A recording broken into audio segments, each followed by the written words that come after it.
अस्सलाम वालेकुम। मैं हूं हकीम मोहम्मद साजिद फारूकी।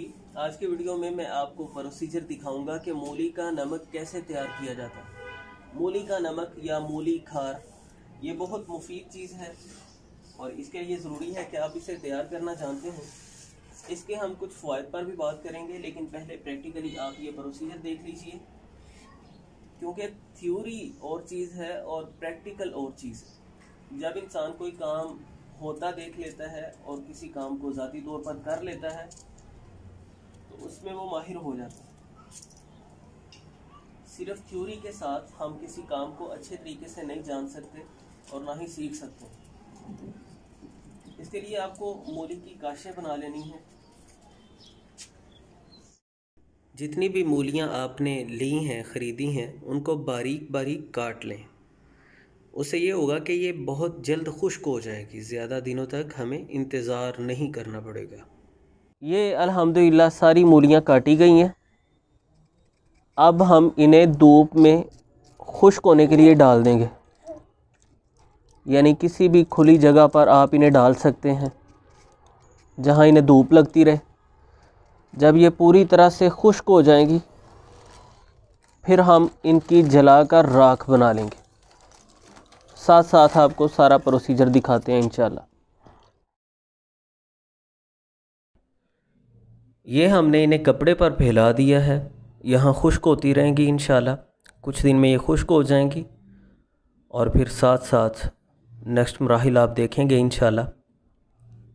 ये तकरीबन 10 दिन बाद की सूरत हाल है कि मूलियाँ पूरी तरह से खुश्क हो गई हैं मुकम्मल तौर पर, और अब ये जलने के काबिल हैं।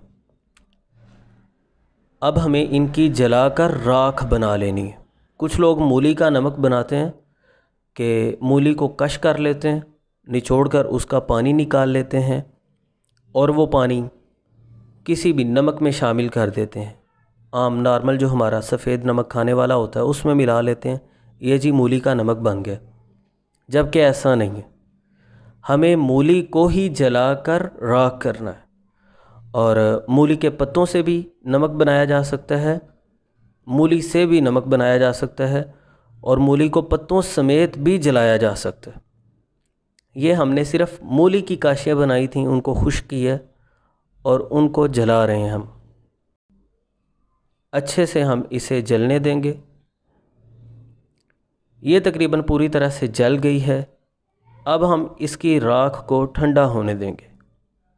थोड़ी देर पड़ी रहेगी, राख ठंडी हो जाएगी तो फिर हम उसे पानी में हल कर देंगे।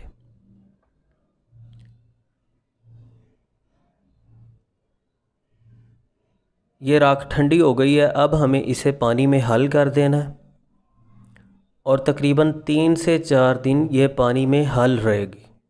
मुनासिब पानी इसमें डालना है कि राख उस पानी के नीचे नीचे रहे और पानी ऊपर रहे। जैसे ही पानी निथर कर ऊपर आएगा हमें इसे हल करते रहना है। वक्तन फ़वक्तन इसे हल करते रहेंगे हम, दिन में 1-2 मरतबा, और 3 से 4 दिन ये भीगी रहेगी। अब इस मूली का नमक पानी में तकरीबन आ चुका है। अब हमें इस पानी को फ़िल्टर कर लेना है, सेम उसी तरह जिस तरह पुटकंडे का नमक बनाते हुए आपको प्रोसीजर दिखाया था। अब हमें इस पानी को फ़िल्टर कर लेना है, यानी नथारा भी जा सकता है जैसा कि मैंने पहले अपनी वीडियो में वजाहत की, लेकिन फ़िल्टर करने से पूरी शफाफियत के साथ ये पानी अलग हो जाएगा। उसके लिए रुई के एक छोटे टुकड़े की ज़रूरत होगी हमें, उसकी पूनी बनाकर हम इस पानी को फ़िल्टर कर लेंगे। आपने देखा कि बर्तन को हमने थोड़ा सा तिरछा रख लिया और उसके नीचे एक बर्तन रख लिया अलग से जिसमें पानी फ़िल्टर होकर आएगा। आप अगर अपने मतलब के लिए बनाएं तो कोशिश करें कि ज़्यादा मूलियाँ और उनके पत्ते हों, ताकि कुछ वक़्त आप वो इस्तेमाल भी करते रहें। हमारे पास अल्हम्दुलिल्लाह पहले से मौजूद है मूली का नमक। ये सिर्फ़ आपको दिखाने के लिए प्रोसीजर, तरीक़ाकार समझाने के लिए मुख्तसर सा अमल की है। तो ये थोड़ा सा पानी है, लिहाजा ये जल्दी फ़िल्टर हो जाएगा। जब ये सारा पानी फ़िल्टर हो जाएगा हमें बस फिर उसे जला लेना है, जैसा कि पुटकंडा का नमक बनाते हुए आपको तरीक़ाकार दिखाया है। और अभी आप देखेंगे ये मूली का नमक बहुत ही मुफीद चीज़ है, आला किस्म का हाजिम है, निज़ाम इंहिज़ाम की बहुत इस्लाह करता है, और हज़म की कमज़ोरी जहाँ कोई मेडिसिन नहीं ख़त्म कर पाती, वहाँ ये अल्हम्दुलिल्लाह हज़म को कवी करता है, मैदे और आंतों का ज़ोफ़ ख़त्म करता है। आप इसे किसी भी हाजिम के साथ शामिल कर सकते हैं, यानी एक ख़ुराक जो 2-3 ग्राम की है उसमें 1 से 1.5 रत्ती मूली का नमक शामिल हो सकता है। ये मुदीर बौल है, छोटे पेशाब में अगर कोई दिक्कत हो वो ख़त्म हो जाती है, पेशाब खुल कर आता है। ये गुर्दे और मसाने की पथरी ख़ारिज करने में भी इस्तेमाल होता है, उसके लिए इसके साथ खरबूजे का नमक अटैच करते हैं तो ये बहुत ही इफ़ेक्टिव चीज़ बन जाती है। 2-2 रत्ती इन दोनों की खुराक है एक वक्त की, और दिन में 2 मरतबा ये लिया जा सकता है। तो ये पानी हमारा जल गया है सारा और नमक हमें हासिल हो गया। इसे आप हाज़म अद्विया में शामिल कर सकते हैं, मुदिर अद्विया में शामिल कर सकते हैं, जिससे ख़ातर ख़ा नताइज में बेहतरी आएगी इंशाल्लाह।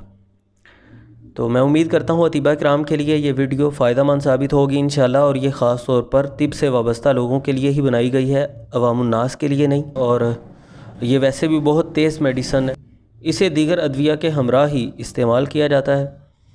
तो अतीबा किराम ज़रूर इससे इस्तेफ़ादा करेंगे। उम्मीद करता हूँ ये वीडियो आपके लिए फ़ायदेमंद साबित होगी इंशाल्लाह। वीडियो अगर आपको अच्छी लगी है तो इसे लाइक कीजिए, शेयर कीजिए। चैनल पर अगर आप नए हैं या अभी तक सब्सक्राइब नहीं किया तो ज़रूर सब्सक्राइब कीजिए, ताकि आइंदा आने वाली वीडियोस का भी आपको नोटिफिकेशन मिल सके। अल्लाह हाफ़िज़।